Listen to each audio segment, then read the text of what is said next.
अस्सलाम वालेकुम स्टूडेंट्स। आज हम स्टार्ट करते हैं सेकेंड ईयर फिजिक्स का चैप्टर नंबर 12। पहला चैप्टर इलेक्ट्रोस्टैटिक्स। नाम से ही रिप्रेजेंट हो रहा है इलेक्ट्रोस्टैटिक्स के electro means charges, statics means at rest.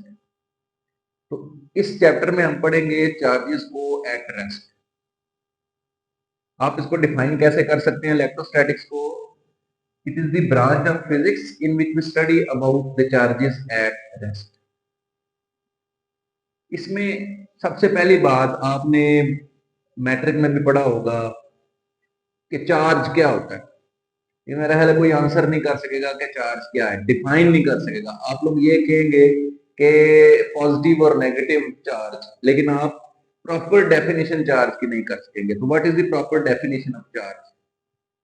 Proper definition है कि charge is a physical entity due to which a body attract or repel other body। Entity का मतलब कि ऐसी चीज जो एग्जिस्ट करती है फिजिकली। तो charge is a physical entity due to which a body attract और रिपेल अदर बॉडी। अच्छा, सबसे पहला जो टॉपिक है इस चैप्टर का दैट इज कूलम्स लॉ।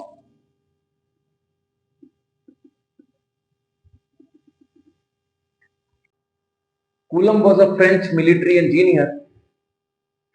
इसने चार्जेस के बारे में एक्सप्लेन किया। इसने कहा कि कॉमन ऑब्जर्वेशन भी यही है कि like charges repel each other and unlike charges attract each other. जो एक जैसे चार्जेस हैं, फॉर एग्जांपल एक अगर एक पॉजिटिव है और दूसरा भी पॉजिटिव है, तो ये दोनों चार्ज एक दूसरे को रिपेल करेंगे। एक पॉजिटिव है और एक नेगेटिव है, यानी अनलाइक चार्जेस हैं, तो वो एक दूसरे को अट्रैक्ट करेंगे। इसने उस फोर्स के बारे में बताया जिस फोर्स से वो एक दूसरे को रिपेल या अट्रैक्ट करते हैं। इसने कहा कि वो जो फोर्स, जिस फोर्स से वो अट्रैक्ट या रिपेल करते हैं, वो उन दोनों चार्जेस के मैग्नीट्यूड के प्रोडक्ट के डायरेक्टली प्रोपोर्शनल है और उनके दरमियान डिस्टेंस के स्क्वायर के इनवर्सली प्रोपोर्शनल है। मैं आपको प्रेजेंट करता हूं।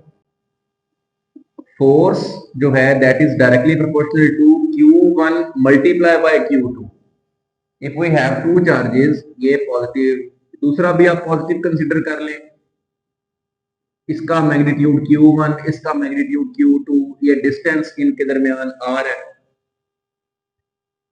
तो कूलम ने कहा जो फोर्स है between the two charges is directly proportional to the product of magnitude of the charges, यानी उनके वैल्यूज के डायरेक्टली प्रोपोर्शनल है और उनके दरमियान जो डिस्टेंस है उसके स्क्वायर के इनवर्सली प्रोपोर्शनल है। अगर इन दोनों को इकट्ठा किया जाए तो हमारे पास जो फोर्स का फार्मूला बन जाएगा that will be F proportional to Q1 Q2 by R square. और प्रोपोर्शनैलिटी को खत्म करें तो कोई ना कोई कांस्टेंट लग जाता है K बाय R स्क्वायर। ये K एक प्रोपोर्शनैलिटी कांस्टेंट है, कूलम्स कांस्टेंट भी इसको कह सकते हैं। K की जो वैल्यू है वो है 1/4 पाई एप्सिलॉन नॉट।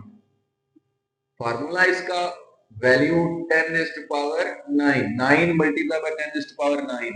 इसका यूनिट न्यूटन मीटर स्क्वायर पर कूलम स्क्वायर। अच्छा, के का यूनिट हम कैसे फाइंड कर सकते हैं? तो याद रखने की जरूरत नहीं है, याद हो जाता है तो वो ठीक है, अगर याद नहीं होता तो आप इस फार्मूला से भी के का यूनिट फाइंड कर सकते हैं। देखें, फोर्स का यूनिट न्यूटन, ये आर स्क्वायर यानी मीटर का स्क्वायर, डिस्टेंस का यूनिट मीटर होता है, मीटर का स्क्वायर इधर डिवाइड हो रहा है, ये उधर जाके मल्टीप्लाई, यानी न्यूटन इनटू मीटर स्क्वायर। एक चार्ज का भी कूलम, दूसरे चार्ज का भी कूलम, तो कूलम स्क्वायर, कूलम उधर जाके कूलम स्क्वायर डिवाइड हो जाएगा, तो न्यूटन मीटर स्क्वायर पर कूलम स्क्वायर के का यूनिट बन जाएगा हमारे पास। ये के की वैल्यू कैसे आई है? इस एप्सिलॉन नॉट से। एप्सिलॉन नॉट क्या है? ये परमिटिविटी ऑफ फ्री स्पेस।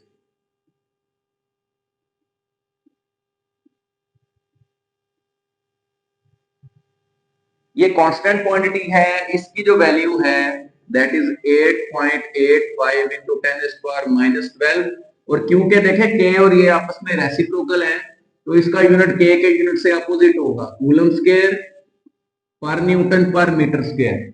ये वैल्यू जब आप इधर पुट करेंगे तो आपके पास के की वैल्यू 9 मल्टीप्लाई बाय 10⁻9, जो एक्चुअली तो वो 8.99 मल्टीप्लाई बाय 10⁻9 होती है, लेकिन आप उसे राउंड ऑफ करके तो 9 मल्टीप्लाई बाय 10⁻9 लिख सकते हैं। ये के की वैल्यू जब आप यहां पर पुट करेंगे तो फोर्स का फार्मूला आपका बन जाएगा 1/4 pi epsilon naught Q1 Q2 by R square. ये फोर्स का मैग्नीट्यूड है जो आपने फाइंड किया बिटवीन द टू चार्जेस। अगर आप, क्योंकि फोर्स एक वेक्टर क्वांटिटी है, अगर आप इसको वेक्टर क्वांटिटी की फॉर्म में रिप्रेजेंट करना चाहते हैं तो देखें, दो चीजें ऐड करूंगा, F is equal to 1/4 pi epsilon naught Q1 Q2 by R square. ये पहला ही फॉर्मूला मैंने लिख लिया।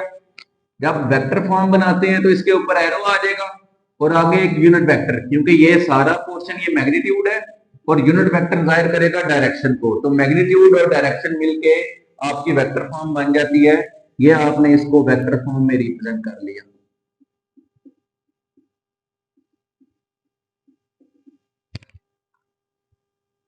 अब एक बड़ी इंपॉर्टेंट बात है, एमसीक्यूज में भी पूछी जाती है कि ये जो के है इसकी वैल्यू किस किस चीज पे डिपेंड करती है। तो दो चीजों पे इस के की वैल्यू डिपेंड करती है। Number one, system of units. आप कौन सा सिस्टम ऑफ यूनिट्स यूज कर रहे हैं। हम ज्यादातर, हमें पता है कि एसआई सिस्टम हम यूज करते हैं, तो एसआई के अलावा सीजीएस सिस्टम भी है, एमकेएस सिस्टम भी है। हम के की वैल्यू किस यूनिट में ले रहे हैं इस पर के की वैल्यू डिपेंड करती है। जैसे एसआई यूनिट में इसकी वैल्यू जो है वो 9 × 10⁻9 हमने लगा दी, सीजीएस में और होगी, एमकेएस में और होगी। दूसरी बात, के जो है वो मीडियम बिटवीन द चार्जेस पे डिपेंड करता है। तो दो चीजें आ गई। पहली बात, के किस किस चीज पे डिपेंड करती है, सिस्टम ऑफ यूनिट्स पे। दूसरी बात, के किस पे डिपेंड करती है, मीडियम बिटवीन द चार्जेस। अभी देखिए चार्जेस के दरमियान कोई मीडियम नहीं है, दो चार्जेस ऐसे ही पड़े हैं, इस पर फोर्स लगाने हैं स्ट्रेट। जब मीडियम रख दिया जाएगा तो फोर्स की वैल्यू डिफरेंट हो जाती है।